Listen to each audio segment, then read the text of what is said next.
लेकिन शिवाजी महाराज ने असंभव को संभव करके दिखा दिया। प्रतापगढ़ का किला, जहां अफजल खान पर जीत हुई, उस गाथा की गूंज आज भी किले की दीवारों में समाई है। विजय दुर्ग, जिसमें गुप्त सुरंगें थी, छत्रपति शिवाजी महाराज की दूरदर्शिता का प्रमाण इस किले में मिलता है। मैंने कुछ साल पहले रायगढ़ का दौरा किया था। छत्रपति शिवाजी महाराज की प्रतिमा के सामने नमन किया था। ये अनुभव जीवन भर मेरे साथ रहेगा। साथियों, देश के और हिस्सों में भी ऐसे ही अद्भुत किले हैं जिन्होंने आक्रमण झेले, खराब मौसम की मार झेली, लेकिन आत्मसम्मान को कभी भी झुकने नहीं दिया। राजस्थान का चित्तौड़गढ़ का किला, कुंभलगढ़ किला, रणथंभौर किला, आमेर किला, जैसलमेर का किला तो विश्व प्रसिद्ध है। कर्नाटका में गुलबर्गा का किला भी बहुत बड़ा है। चित्रदुर्ग के किले की विशालता भी आपको कौतूहल से भर देगी कि उस जमाने में किला बना कैसे होगा। साथियों, उत्तर प्रदेश के बांदा में है कालिंजर किला। महमूद गजनवी ने कई बार इस किले पर हमला किया और हर बार असफल रहा। बुंदेलखंड में ऐसे कई किले हैं। ग्वालियर, झांसी, दतिया, अजयगढ़, गढ़कुंडार, चंदेरी, ये किले सिर्फ ईंट पत्थर नहीं है, ये हमारी संस्कृति के प्रतीक है।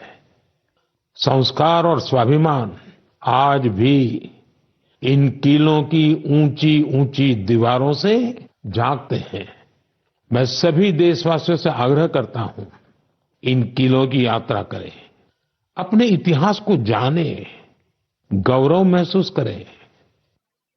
मेरे प्यारे देशवासियों, आप कल्पना कीजिए, बिल्कुल भोर का वक्त, बिहार का मुजफ्फरपुर शहर, तारीख है 11 अगस्त 1908।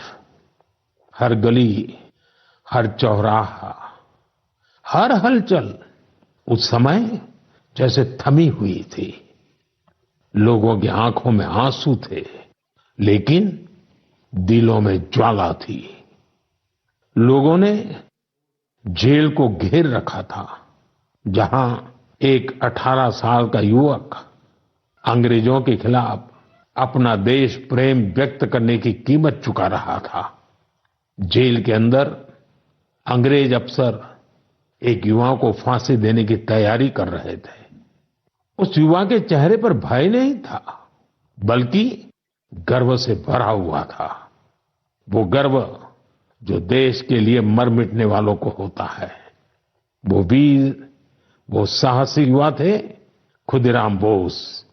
सिर्फ 18 साल की उम्र में उन्होंने वो साहस दिखाया जिसने पूरे देश को झकझोर दिया। तब अखबारों ने भी लिखा था, खुदीराम बोस जब फांसी के फंदे की ओर बढ़े तो उनके चेहरे पर मुस्कान थी।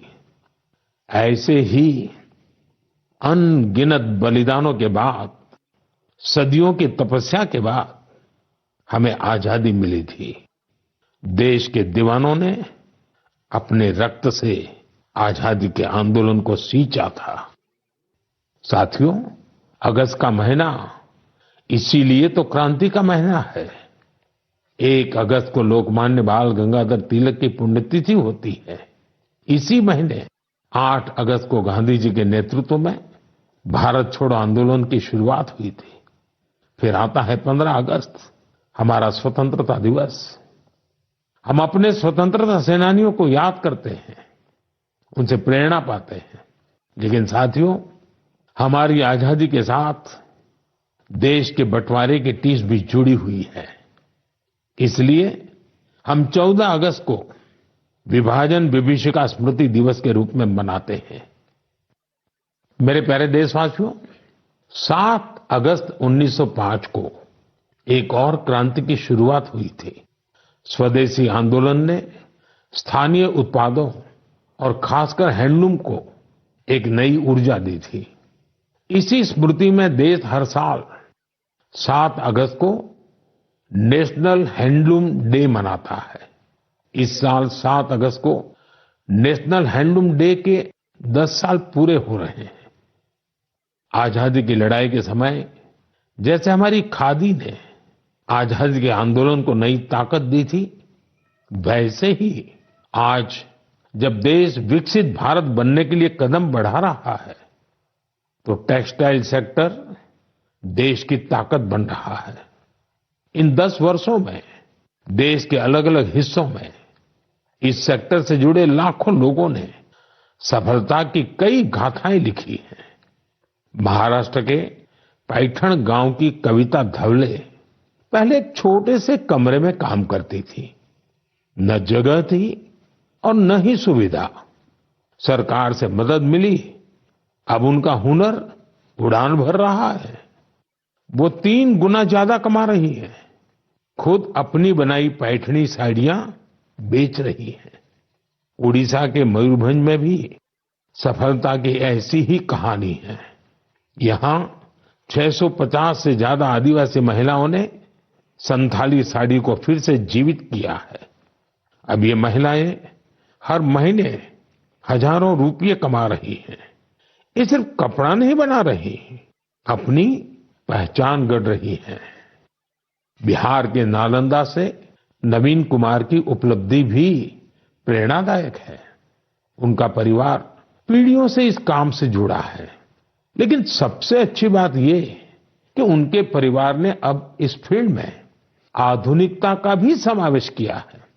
अब उनके बच्चे हैंडलूम टेक्नोलॉजी की पढ़ाई कर रहे हैं, बड़े ब्रांड्स में काम कर रहे हैं। ये बदलाव सिर्फ एक परिवार का नहीं है, ये आसपास के अनेक परिवारों को आगे बढ़ा रहा है। साथियों, टेक्सटाइल भारत का सिर्फ एक सेक्टर नहीं है, ये हमारी सांस्कृतिक विविधता की मिसाल है। आज टेक्सटाइल और अपैरेल मार्केट बहुत तेजी से बढ़ रहा है और इस विकास की सबसे सुंदर बात यह है कि गांवों की महिलाएं, शहरों के डिजाइनर, बुजुर्ग बुनकर और स्टार्टअप शुरू करने वाले हमारे युवा सब मिलकर इसे आगे बढ़ा रहे हैं। आज भारत में 3000 से ज्यादा टेक्सटाइल स्टार्टअप सक्रिय हैं। कई स्टार्टअप्स ने भारत की हैंडलूम पहचान को ग्लोबल हाइट दी है। साथियों, 2047 के विकसित भारत का रास्ता आत्मनिर्भरता से होकर गुजरता है और आत्मनिर्भर भारत का सबसे बड़ा आधार है वोकल फॉर लोकल। जो चीजें भारत में बनी हो, जिसे बनाने में किसी भारतीय का पसीना बहा हो, वही खरीदे और वही बेचे, ये हमारा संकल्प होना चाहिए। मेरे प्यारे देशवासियों, भारत की विविधता की सबसे खूबसूरत झलक हमारे लोकगीतों और परंपराओं में मिलती है और इसी का हिस्सा होता है हमारे भजन और हमारे कीर्तन। लेकिन क्या आपने कभी सुना है कि कीर्तन के जरिए फॉरेस्ट फायर के प्रति लोगों को जागरूक किया जाए? शायद आपको विश्वास न हो, लेकिन ओडिशा के क्योंझर जिले में एक अद्भुत कार्य हो रहा है। यहाँ राधा कृष्ण संकीर्तन मंडली नाम की एक टोली है। भक्ति के साथ साथ ये टोली आज पर्यावरण संरक्षण का भी मंत्र जप रही है। इस पहल की प्रेरणा है प्रमिला प्रधान जी। जंगल और पर्यावरण की रक्षा के लिए उन्होंने पारंपरिक गीतों में नए बोल जोड़े, नए संदेश जोड़े। उनकी टोली गांव-गांव गई, गीतों के माध्यम से लोगों को समझाया कि जंगल में लगने वाली आग से कितना नुकसान होता है। ये उदाहरण हमें याद दिलाता है कि हमारी लोक परंपराएं कोई बीते युग की चीज नहीं है। इनमें आज भी समाज को दिशा देने की शक्ति है। मेरे प्यारे देशवासियों, भारत की संस्कृति का बहुत बड़ा आधार हमारे त्योहार और परंपराएं हैं। लेकिन हमारी संस्कृति की जीवंतता का एक और पक्ष है। ये पक्ष है अपने वर्तमान और अपने इतिहास को डॉक्यूमेंट करते रहना। हमारी असली ताकत वो ज्ञान है जिसे सदियों से पांडुलिपियां मैन्युस्क्रिप्ट के रूप में सहेजा गया है। इन पांडुलिपियों में विज्ञान है, चिकित्सा की पद्धतियां हैं, संगीत है, दर्शन है और सबसे बड़ी बात वो सोच है जो मानवता के भविष्य को उज्जवल बना सकती है। साथियों, ऐसे असाधारण ज्ञान को, इस विरासत को सहेजना हम सबकी जिम्मेदारी है। हमारे देश में हर कालखंड में कुछ ऐसे लोग हुए हैं जिन्होंने इसे अपनी साधना बना लिया। ऐसे ही एक प्रेरणादायक व्यक्तित्व है मणि मारन जी, जो तमिलनाडु के तंजावुर से हैं। उन्हें लगा कि अगर आज की पीढ़ी तमिल पांडुलिपियां पढ़ना नहीं सीखेगी तो आने वाले समय में ये अनमोल धरोहर खो जाएगी। इसलिए उन्होंने शाम को कक्षाएं शुरू की, जहां छात्र, नौकरीपेशा युवा, रिसर्चर सब यहां आकर के सीखने लगे। मणि मारन जी ने लोगों को सिखाया कि तमिल सुवड़ियल यानी पाम लीफ मैन्युस्क्रिप्ट को पढ़ने और समझने की विधि क्या होती है। आज अनेकों प्रयासों से कई छात्र इस विधा में पारंगत हो चुके हैं। कुछ स्टूडेंट्स ने तो इन पांडुलिपियों के आधार पर ट्रेडिशनल मेडिसिन सिस्टम पर रिसर्च भी शुरू कर दी है। साथियों, सोचिए, अगर ऐसा प्रयास देश भर में हो तो हमारा पुरातन ज्ञान केवल दीवारों में बंद नहीं रहेगा, वो नई पीढ़ी की चेतना का हिस्सा बन जाएगा। इसी सोच से प्रेरित होकर भारत सरकार ने इस वर्ष के बजट में एक ऐतिहासिक पहल की घोषणा की है, ज्ञान भारतम मिशन। इस मिशन के तहत प्राचीन पांडुलिपियों को डिजिटाइज किया जाएगा। फिर एक नेशनल डिजिटल रिपोजिटरी बनाई जाएगी, जहां दुनिया भर के विद्यार्थी, शोधकर्ता भारत की ज्ञान परंपरा से जुड़ सकेंगे। मेरा भी आप सबसे आग्रह है, अगर आप किसी ऐसे प्रयास से जुड़े हैं या जुड़ना चाहते हैं तो माईगॉव या संस्कृति मंत्रालय से जरूर संपर्क कीजिएगा, क्योंकि यह केवल पांडुलिपियां नहीं है, यह भारत की आत्मा के वो अध्याय हैं जिन्हें हमें आने वाली पीढ़ियों को पढ़ाना है। मेरे प्यारे देशवासियों, अगर आपसे पूछा जाए कि आपके आसपास कितनी तरह के पक्षी हैं, चिड़िया है, तो आप क्या कहेंगे? शायद यही कि मुझे तो रोज 5-6 पक्षी दिख ही जाते हैं या चिड़िया दिख ही जाती हैं। कुछ जानी पहचानी होती हैं, कोई अनजानी, लेकिन ये जानना बहुत दिलचस्प होता है कि हमारे आसपास पक्षियों की कौन कौन सी प्रजातियां रहती हैं। हाल ही में एक ऐसा ही शानदार प्रयास हुआ है। जगह है असम का काजीरंगा नेशनल पार्क। वैसे तो ये इलाका अपने राइनोज, गैंडों के लिए मशहूर है, लेकिन इस बार चर्चा का विषय बना है यहाँ के घास के मैदान और उनमें रहने वाली चिड़िया। यहाँ पहली बार ग्रासलैंड बर्ड सेंसस हुआ है। आप जानकर खुश होंगे, इस सेंसस की वजह से पक्षियों की 40 से ज्यादा प्रजातियों की पहचान हुई है। इनमें कई दुर्लभ पक्षी शामिल हैं। आप सोच रहे होंगे, इतने पक्षी कैसे पहचान में आए? इसमें टेक्नोलॉजी ने कमाल किया।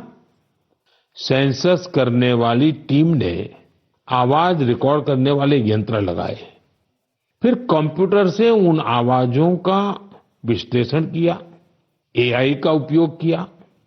सिर्फ आवाजों से ही पक्षियों की पहचान हो गई, वो भी बिना उन्हें डिस्टर्ब किए। सोचिए, टेक्नोलॉजी और संवेदनशीलता जब एक साथ आते हैं तो प्रकृति को समझना कितना आसान और गहरा हो जाता है। हमें ऐसे प्रयासों को बढ़ावा देना चाहिए ताकि हम अपनी जैव विविधता को पहचान सकें और अगली पीढ़ी को भी इसे जोड़ सकें। मेरे प्यारे देशवासियों, कभी कभी सबसे बड़ा उजाला वहीं से फूटता है जहां अंधेरे ने सबसे ज्यादा डेरा जमाया हो। ऐसा ही एक उदाहरण है झारखंड के गुमला जिले का। एक समय था जब ये इलाका माओवादी हिंसा के लिए जाना जाता था। बासिया ब्लॉक के गांव वीरान हो रहे थे। लोग डर के साए में जीते थे। रोजगार की कोई संभावना नजर नहीं आती थी। जमीनें खाली पड़ी थी और नौजवान पलायन कर रहे थे। लेकिन फिर बदलाव की एक बहुत ही शांत और धैर्य से भरी हुई शुरुआत हुई। ओम प्रकाश साहू जी नाम के एक युवक ने हिंसा का रास्ता छोड़ दिया। उन्होंने मछली पालन शुरू किया। फिर अपने जैसे कई साथियों को भी इसके लिए प्रेरित किया। उनके इस प्रयास का असर भी हुआ। जो पहले बंदूक थामे हुए थे, अब मछली पकड़ने वाला जाल थाम चुके हैं। साथियों, ओम प्रकाश साहू जी की शुरुआत आसान नहीं थी। विरोध हुआ, धमकियां मिली, लेकिन हौसला नहीं टूटा। जब प्रधानमंत्री मत्स्य संपदा योजना आई तो उन्हें नई ताकत मिली। सरकार से ट्रेनिंग मिली, तालाब बनाने में मदद मिली और देखते देखते गुमला में मत्स्य क्रांति का सूत्रपात हो गया। आज बासिया ब्लॉक के 150 से ज्यादा परिवार मछली पालन से जुड़ चुके हैं। कई तो ऐसे लोग हैं जो कभी नक्सली संगठन में थे। अब वे गांव में ही सम्मान से जीवन जी रहे हैं और दूसरों को रोजगार दे रहे हैं। गुमला की यह यात्रा हमें सिखाती है, अगर रास्ता सही हो और मन में भरोसा हो तो सबसे कठिन परिस्थितियों में भी विकास का दीप जल सकता है। मेरे प्यारे देशवासियों, क्या आप जानते हैं ओलंपिक के बाद सबसे बड़ा खेल आयोजन कौन सा होता है? इसका उत्तर है world police and fire games. दुनिया भर के पुलिसकर्मी, फायर फाइटर्स, सिक्योरिटी से जुड़े लोग, उनके बीच होने वाला स्पोर्ट्स टूर्नामेंट। इस बार यह टूर्नामेंट अमेरिका में हुआ और इसमें भारत ने इतिहास रच दिया। भारत ने करीब करीब 600 मेडल जीते। 71 देशों में हम टॉप 3 में पहुंचे। उन वर्दीधारियों की मेहनत रंग लाई जो दिन रात देश के लिए खड़े रहते हैं। हमारे ये साथी अब खेल के मैदान में भी झंडा बुलंद कर रहे हैं। मैं सभी खिलाड़ियों और कोचिंग टीम को बधाई देता हूं। वैसे आपके लिए ये भी जानना दिलचस्प होगा कि 2029 में ये गेम्स भारत में होंगे। दुनिया भर से खिलाड़ी हमारे देश आएंगे। हम उन्हें भारत की मेहमान नवाजी दिखाएंगे, अपनी खेल संस्कृति से परिचय कराएंगे। साथियों, बीते दिनों मुझे कई यंग एथलीट्स और उनके पेरेंट्स के संदेश मिले हैं। इनमें खेलो भारत नीति 2025 की खूब सराहना की गई है। इस नीति का लक्ष्य साफ है, भारत को स्पोर्टिंग सुपर पावर बनाना। गांव, गरीब और बेटियां इस नीति की प्राथमिकता है। स्कूल और कॉलेज अब खेल को रोजमर्रा की जिंदगी का हिस्सा बनाएंगे। खेलों से जुड़े स्टार्टअप्स, चाहे वो स्पोर्ट्स मैनेजमेंट हो या मैन्युफैक्चरिंग से जुड़े हो, उनकी हर तरह से मदद की जाएगी। सोचिए, जब देश का युवा खुद के बनाए रैकेट, बैट और बॉल के साथ खेलेगा तो आत्मनिर्भरता के मिशन को कितनी बड़ी ताकत मिलेगी। साथियों, खेल टीम स्पिरिट पैदा करते हैं। ये फिटनेस, आत्मविश्वास और एक मजबूत भारत के निर्माण का रास्ता है। इसलिए खूब खेलिए, खूब खिलिए। मेरे प्यारे देशवासियों, कुछ लोगों को कभी-कभी कोई काम नामुमकिन सा लगता है। लगता है क्या ये भी हो पाएगा? लेकिन जब देश एक सोच पर एक साथ आ जाए तो असंभव भी संभव हो जाता है। स्वच्छ भारत मिशन इसका सबसे बड़ा उदाहरण है। जल्द ही इस मिशन को 11 साल पूरे होंगे, लेकिन इसकी ताकत और इसकी जरूरत आज भी वैसी ही है। इन 11 वर्षों में स्वच्छ भारत मिशन एक जन आंदोलन बना है। लोग इसे अपना फर्ज मानते हैं और यही तो असली जनभागीदारी है। साथियों, हर साल होने वाले स्वच्छ सर्वेक्षण ने इस भावना को और बढ़ाया है। इस साल देश के 4,500 से ज्यादा शहर और कस्बे इससे जुड़े 15 करोड़ से अधिक लोगों ने इसमें भाग लिया। ये कोई सामान्य संख्या नहीं है, ये स्वच्छ भारत की आवाज है। साथियों, स्वच्छता को लेकर हमारे शहर और कस्बे अपनी जरूरतों और माहौल के हिसाब से अलग-अलग तरीकों से काम कर रहे हैं और इनका असर सिर्फ इन शहरों तक नहीं है, पूरा देश इन तरीकों को अपना रहा है। उत्तराखंड में कीर्तिनगर के लोग पहाड़ों में वेस्ट मैनेजमेंट की नई मिसाल कायम कर रहे हैं। ऐसे ही बेंगलुरु में टेक्नोलॉजी से ऑर्गेनिक वेस्ट मैनेजमेंट का काम हो रहा है। अरुणाचल में एक छोटा सा शहर रोइंग है। एक समय था जब यहाँ लोगों के स्वास्थ्य के सामने वेस्ट मैनेजमेंट बहुत बड़ा चैलेंज था। यहाँ के लोगों ने इसकी जिम्मेदारी ली। ग्रीन रोइंग इनिशिएटिव शुरू हुआ और फिर रिसाइकल वेस्ट से एक पूरा पार्क बना दिया गया। ऐसे ही कराड़ में, विजयवाड़ा में वाटर मैनेजमेंट के कई नए उदाहरण बने हैं। अहमदाबाद में रिवर फ्रंट पर सफाई ने भी सबका ध्यान खींचा है।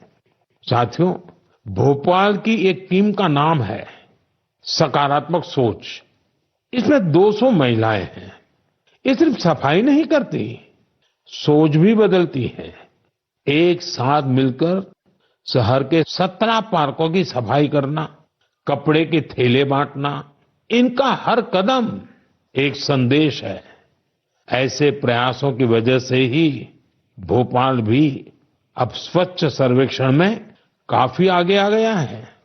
लखनऊ की गोमती नदी टीम का जिक्र भी जरूरी है। 10 साल से हर रविवार बिना थके, बिना रुके इस टीम के लोग स्वच्छता के काम में जुटे हैं। छत्तीसगढ़ के बिल्हा का उदाहरण भी शानदार है। यहाँ महिलाओं को वेस्ट मैनेजमेंट की ट्रेनिंग दी गई और उन्होंने मिलकर शहर की तस्वीर बदल डाली।